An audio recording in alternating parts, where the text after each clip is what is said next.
Okay, so thank you for tuning into my channel. This is a part of my Daddy Issues series, and you may have seen from my other videos that I was blessed with three fathers: my biological father, my stepfather, and my godfather. Today I have my godfather Cody with me. Hey, Cody. Hello. And so we're just gonna talk about our relationship, some things that we've been through, and hopefully through our story, we're able to help somebody somewhere with theirs and maybe things that they're working through. Um, so first things first, do you want to tell the people how you and I came to be connected? Keith, the guy who was dating your mom, me and him was really tight. Okay. And just by me and him being tight, we interact with each other. And I can't remember where, because I don't. I remember we lived in Colonial Squares in Ann That I Arbor, remember. but I don't know where we met because I was so young. It was the first, and I fell in love then with you. Yeah. And my mom or you, somebody told me I used to be like at the top of the stairs when you would be in the basement yelling down. Yeah. You used to sit at the top of the stairs too. Just waiting on you. Yeah. That is. You know, most kids don't, babies, because you were a baby. Most babies don't interact with adults like that until they get to know them. Yeah. You didn't know me. So that was the thing. It was natural. Yeah. All natural. Even till now, it was just natural. Yeah, so. It is. It is. Okay, yeah. So it's really been on since then. So I was a child, a baby when we met. 3? I feel like I was younger than that. 2? But yeah, I think probably around there. I was super duper. I was young, because my mom and Keith got together when I was like 6 months. So I was young. But so we have been on since then. You and I, we lost touch for some years. I don't know how many, but it was a lot. And then we couldn't decide or remember what date it was or what year it was, but around 2000 or 2001, my mother and I ran into you again at the store. He was in his Suburban, y'all. I used to love his Suburban with his sounds. And ever since then, we have not lost touch at all. At all. Not once. And one of the things that I really appreciate about you is that, you have 2 biological children of your own, and I have never felt differently from them. Like, you've always loved on me the same way, provided for me, used to go school clothes shopping, and I needed this for that, or giving me advice. Or I remember when I first got my first car, you got sounds in it for me. I used to work at McDonald's, and you would pick my car up when I would be at work and detail it, and I would get off and have my car clean. Huh? Yes, I do. And I appreciate that. Like, you really set the bar. But I do also remember, we have a few bumps in our road. Yeah.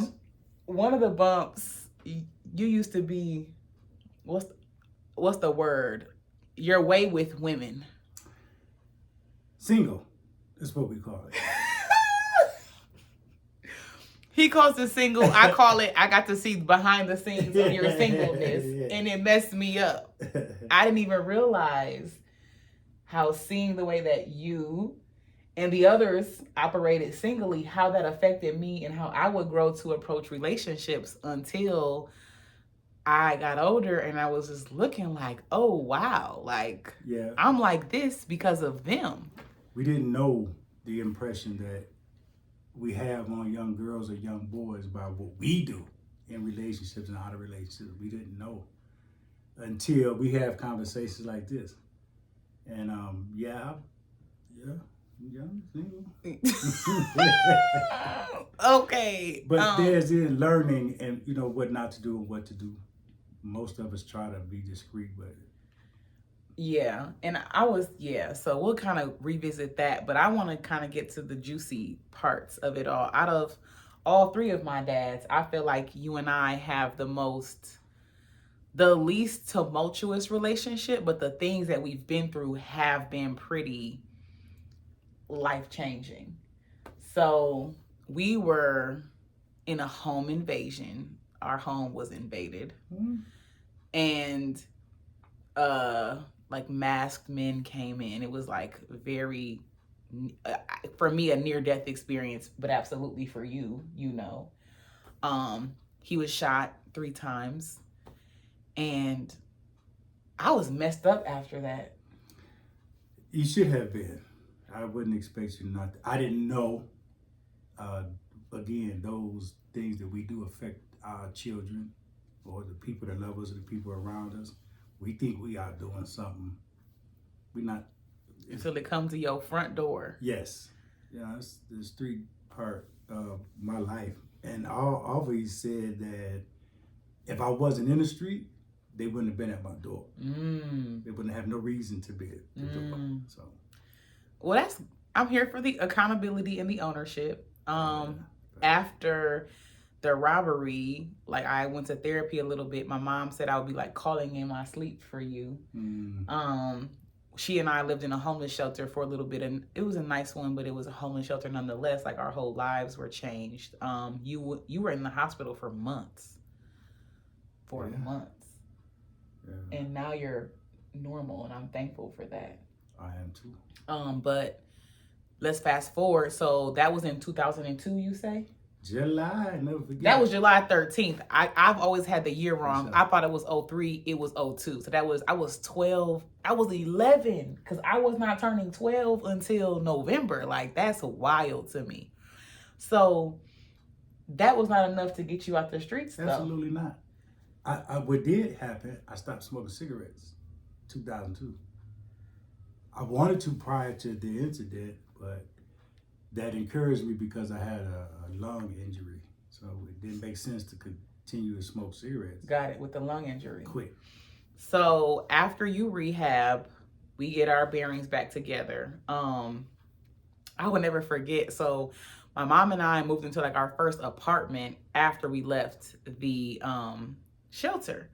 And then you are back at this point, full swing. And I will never forget, like I used to be just super scary at night and scared to be alone and just scared. Do you remember?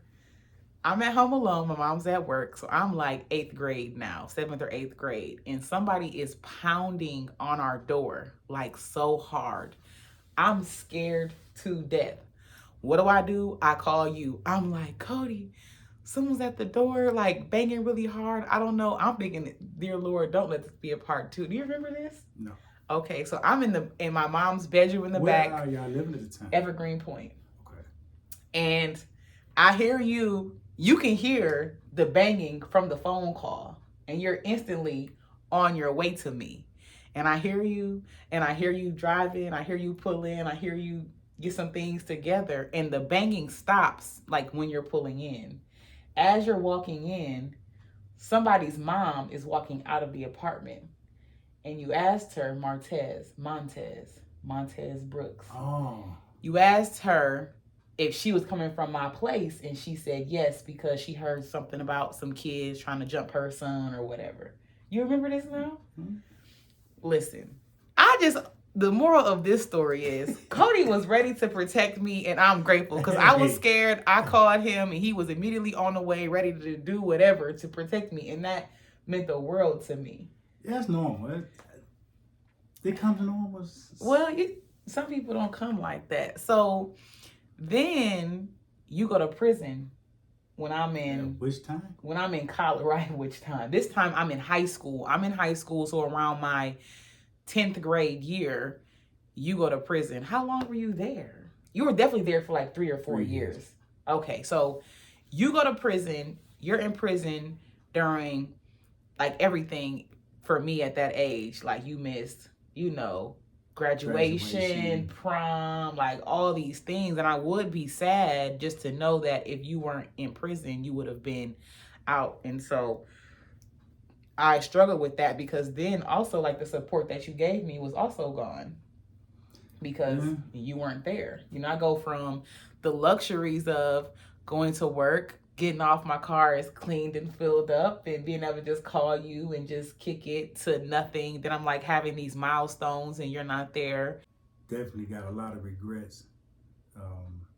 Going back and forth to prison, the kids, they did nothing, you know what I mean? Mm-hmm. But you have. And everything, just about everything you do, it trickles down. It does, and it did. But you've always just shown up in a very wholesome, commendable way, and I'm just so grateful for you. And that's, as an adult, I feel like you are. I wouldn't be who I am today without our relationship, the same way I wouldn't be who I am without mine with his and with Keith. And so I feel like there should be a certain level of respect and camaraderie between you all, because you all have a hand in who I am today as a woman. And my relationship, for one, does not take away from my relationship with any of the others. I would think that too. Hopefully with time, maybe now, I think now everyone's in a more evolved place personally. So now you all may see each other differently. But one thing about you that I want to highlight that's very different is that you grew up with both of your parents. Thanks. So Cody has his mother and his father who are there his whole life. So he has an example of what it's like to be a father. And so I know my other two dads, they didn't have that same luxury. They were both raised by single mothers, no relationships with their fathers. And so they were left to figure out a lot of things on their own, whereas you had a real life example. So do you think that affected your ability to show up? I would say yes, because I didn't see nothing else. My dad, what he showed us, and quite a few other dads in my life, what they showed us was family. Mm-hmm. You take care of your children. You have them, you take care of them. Mm-hmm. And, being responsible is one thing. That's what he taught us. That's not what we did as far as being responsible, but yeah, with my dad personally, because my two oldest brothers, we don't have the same dad. Mm-hmm. So then my stepbrothers, we never used steps. Never. Brother ever, never felt. Yeah. So those things never came up. Mm-hmm. When we needed Christmas, Pops was there. It wasn't no, that's my son, I know y'all must step, none of that. So I wasn't exposed to that hate and the things that go on in relationships. And I'm grateful for that too, again, because as your goddaughter, I never felt differently from your biological children. The one time that I did was when we lived in a house in Romulus, and your family, we all lived together for a period of time. And Nate and Brianna look just like you. Like, they are your spitting images. And I used to, as a young girl, I felt away because I didn't look like you. Like, and it was, I don't know what that was about when I was a kid, but I remember explicitly feeling like, dang, like, I don't look like Cody. And then me and my dad, who I very much look like, I look like him, but I don't have this relationship with him that I have with you. So it was like this whole... Oh, I can see that being confused. It was a whole, just like, why? Is that like with the identity thing with kids? Yeah, I would say. Identify with somebody or something. Yeah. I would say it was deep. So yeah, and then to kind of go back to your relationship with women, I remember a few things stand out to me. As you mentioned, you were single, and so you had your fair share of women, right? Am I right with that? Yes. Okay. And we spent a lot of time together, so I got to meet a few of them. And and it's okay, you know what I'm saying? You are somebody else. You have evolved from this place today. That's important to say. But this is my experience and how it affected me. So you have always been a respectful person for my seat. And you would take care of whoever you saw fit to take care of. And you would be nice to them and whatever. But they didn't know about each other all the time from my seat. So when you got shot, when he got shot after our robbery, there is like multiple women at the hospital caring about you, understandably so, but like that was sticky. So very. Or one day, you had company and you forgot her name, and you asked me.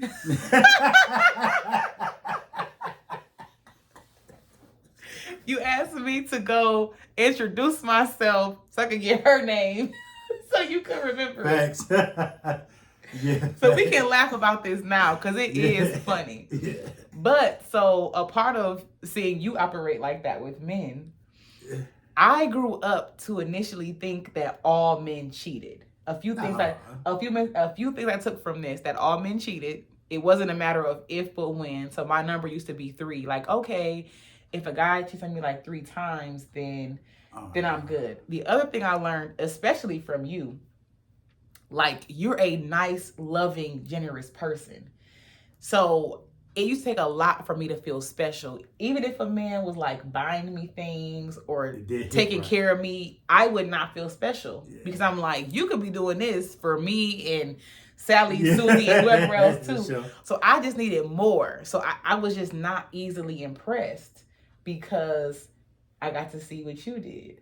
And so, and them too, my dad and Keith. And so one day, and I also used to be very detached. Like it would just take a lot in general for me to feel special with a man because I just got to see the worst of it. So seeing you be generous and kind and respectful, yet behind the scenes you had a whole lots of situations going on. I grew to think that was normal. No, and I do say single. However, you and can we address that? Being exposed to me being single, it was hard to hide it. Because we always call with you. It being a HOE. We call it being single. Because Cody, they went with you. You just didn't go with them. No. They used to love you. Yeah, sometimes in relationships I didn't know. Yeah, and I get it. So as an adult, I'm able to see it, the picture fully. You were single, you were dating, but as a kid, that was not explained to me. No. And so I just saw what I saw. That. No, that's not how real men work. Especially in a relationship. In a relationship, right? So you're married now. You and your wife have been together for a very long time. And you now is just, I get to see an example of what it is. Yeah, I've definitely evolved, and gratefully so. They call it maturing. I love it. I love being this age. I wish I can. What's his name? Benjamin Button? Oh, yeah. Because, and you have calmed down in a lot of ways. You're out the streets. Yeah. We were talking last night about how we can be extroverts and life of the party if we so chose, but that's not our thing anymore. Been there, done that. Yeah. So yeah, you have been a great father, and I'm grateful for you and for the way that you've always poured into me and the conversations that we have in our connection. Like whenever I come home to visit, you're always my ride home, and that's special to me. Like that's our thing. People will offer to pick me up and I'm like, nope, Cody's gonna get me. And so if you can't, of course I will understand, but that's like our thing. And I'm grateful to your parents because of the way they raised you and because of the example that they gave, that influenced, I know fully, the way that you show up both for me and my siblings. Yeah, it's natural. I can be honest, it's natural. We were raised like that. My son is the same way. They the same way. He love children. And he loves just being a part of. And he had a great example. Part. Yeah. Everything in all peaches and cream, not in life. So we gravitate towards the positive versus gravitate towards the negative. Right. Negative, we already know what that's about. So you've seen men, I'm sure you have friends who did not have fathers themselves, and how do you see that, their lack of fathers? Do you see that in showing up in how they treat their kids one way or the other? Yes. Yes, it balances out too. Like, I give you an example. One of my friends, we were young, his dad wasn't around, never knew where he was. It was never spoken who your dad was or where he was. he eventually started calling somebody else dad that wasn't even in his household. Somebody just was around him every day, and this is a street guy. You know, he was the older guy was in the street, and my friend was calling him dad because he seen me every day, talk to him. I want you to be my dad. That guy has actually grown up to be a sheriff, and you know, so he got somewhere some positive role models, and decided not to be. Because I didn't have a father, I'm gonna hurt this person. He didn't take it that. He didn't take it that way. Do you know any of your friends maybe whose father wasn't there, who aren't there for their kids? Yeah. Personally, my brothers, I use them as an example. Their dad wasn't there. He was available, but he wasn't there, and the effects didn't really materialize till we were grown. I'm talking about 40, 50 years old. My brothers still dealing with this, and rest in peace, their dad. He just died last year, and I thought my brother wasn't gonna go to the funeral, and he surprised me by going. That's how disconnected he was with his dad. So I've seen it firsthand. So to be clear, so your brothers, they were there for their kids, but they had their own personal issues with the fact that their biological father was not there for them. Yeah, it haunted them for years, and I didn't know until we got older. But whatever my mom and dad taught us, we all got that at the same time. So whatever their dad didn't do, they made sure they didn't repeat none of that. And a lot of men, though, it's the opposite. A lot of men, they will repeat kind of what they experienced. Yes. And so I think that's great that they did that they didn't repeat it. It's wild because I got a friend that want to be like his dad, and his dad don't want nothing to do with him. So it's sticky, right? It is, and that's why this program is important, because the ones that need to hear these messages need to hear them. Even though your dad is not there, you can still be a positive force in life. You don't have to sit and wallow in that. You don't have to hold him, you know, to a certain standard, man. You don't just find your way. Yeah. Find your way. And I know there are some men out here who maybe they don't have kids of their own, or they do, and they end up with a woman who has children. And again, as somebody who is not your biological child, who has never once ever felt a difference, like, what kind of words of encouragement would you have for a man who is fathering or has the potential to father children that are not his biologically? First of all, it's respect the mother to the father, if the father is anywhere present, down to the children. Just be yourself. If you love being around kids, love treating kids a certain way, love teaching them and showing them things, be that. Don't try to be something else. Don't try to be their friend because you're dating their mom, or just friends with their mom. Always give them something positive, because kids soak up stuff like a sponge. And they repeat the same way I did. One thing I seen, I repeated it. And a guy going into a relationship like that, you might consider that to be your child. Right. It's the package. Right, it comes with it. It's the package. It all comes together. Yeah, so I can't see you say, "Oh, I'm not gonna provide for the child because the child not mine." Come on, so right? What men do. Right. That's not. I agree. I agree. Was there anything you think we didn't touch on? A lot, but I know part 2. Definitely gonna have to be a part 2. So this is like our high level introduction to us and our relationship. And then I definitely look forward to us getting together again to dive deeper into different topics. If anybody has any questions for Cody, for me, for us, feel free to leave them in the comments. Because I would like to help other people heal their daddy issues, or to be able to maybe ask questions and get a man's perspective that they're not able to ask for different various reasons. And so I'm grateful. Thank you for tuning in, and we will check you all out again soon. Deuces.